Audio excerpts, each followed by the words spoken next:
देखो, कुछ फिल्में होती है जो सिर्फ देखी नहीं जाती बल्कि महसूस की जाती है, और धुरंधर 2 उन्हीं में से एक है। अगर सीधा सवाल पूछो किसे कितनी बार देखना चाहिए, तो जवाब आसान नहीं होगा, क्योंकि ये फिल्म एक बार में पूरी तरह से बिल्कुल भी समझ नहीं आती और एक बार में दिमाग से निकलती भी नहीं है। ये कोई सीधी सादी रिवेंज स्टोरी नहीं, बल्कि दिमाग, राजनीति, बदले और पहचान का ऐसा खेल है जहां पर हर किरदार एक खिलाड़ी भी है और एक मोहरा भी है। कहानी आपको हाथ पकड़कर नहीं चलाती, बल्कि आपको खुद जोड़ना पड़ता है कि कौन किसके साथ है और क्यों है। यही वजह है कि ये फिल्म अपने पहले पार्ट से भी आगे निकल जाती है, क्योंकि यहाँ स्केल बड़ा है, इमोशंस गहरे हैं और हर चीज ज्यादा रिस्की और बोल्ड है। अगर आपने पहला पार्ट देखा है तो इसका असर डबल होने वाला है, क्योंकि आपको पहले से किरदारों की समझ है और यहाँ उनके फैसलों का वजन ज्यादा महसूस होता है। डायरेक्शन की बात करें तो ये फिल्म बिल्कुल भी सेफ नहीं खेलती। इसमें रियल वर्ल्ड के रेफरेंस, सिस्टम पर सवाल और ऐसी बातें दिखाई गई है जो आपको सोचने पर भी मजबूर कर देती है। भारत के अंडरवर्ल्ड और पाकिस्तान के बीच क्या संबंध है, अगर आप अतीक अहमद से परिचित है तो आप समझ सकते हैं। इस मूवी को देखते टाइम आप कई जगह पर अनकंफर्टेबल भी हो सकते हो,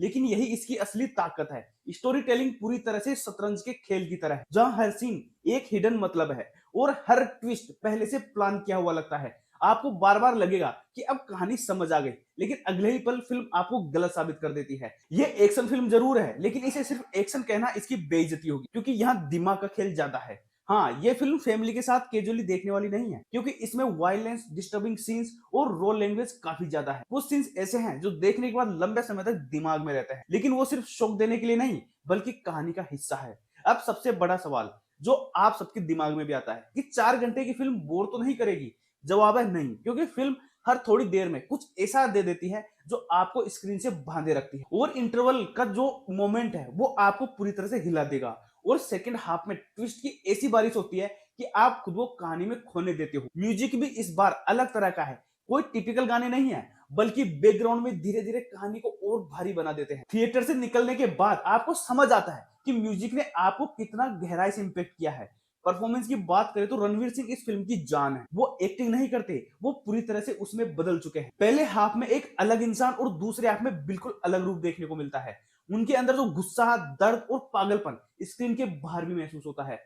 संजय दत्त इस बार सिर्फ देखने के लिए नहीं है, बल्कि असली खतरा बनकर सामने आते हैं। और आर माधवन कम समय में गहरी छाप छोड़ देते हैं। बाकी सपोर्टिंग कास्ट भी इतनी मजबूत है कि कहीं भी फिल्म कमजोर नहीं पड़ती। फिल्म का इंटरवल और क्लाइमेक्स इसकी सबसे बड़ी ताकत। इंटरवल चिल्ला चिल्ला कर नहीं आता, बल्कि चुपचाप आपको अंदर तक हिला देता है। और क्लाइमेक्स ऐसा है जो आपको सोचने पर मजबूर कर देता है कि असली दुश्मन कौन है। यही वजह है कि कुछ इसे प्रोपेगेंडा कहेंगे, कुछ इसे मास्टरपीस, लेकिन सच यह है कि फिल्म आपको जवाब नहीं देती, बल्कि आपसे सवाल पूछती है। अगर आप हर चीज को लॉजिक से जज करोगे तो शायद कनेक्ट ना कर पाओ, लेकिन अगर आप इसे महसूस करोगे तो ये आपको अंदर तक हिलाकर रख देगी। देखो, आखिर में अगर फैसला देना हो तो ये फिल्म हर किसी के लिए नहीं है, लेकिन जो लोग इंटेलिजेंट थ्रिलर, डीप स्टोरी और पावरफुल एक्टिंग पसंद करते हैं, उनके लिए ये मिस करने लायक बिल्कुल भी नहीं। ये एक ऐसी फिल्म है जिसे एक बार देखकर मन नहीं भरेगा, क्योंकि पहली बार में आप शॉक हो जाओगे, दूसरी बार समझते हो और तीसरी बार आप उसकी डिटेल्स पकड़ते। इसलिए सीधा जवाब यही है,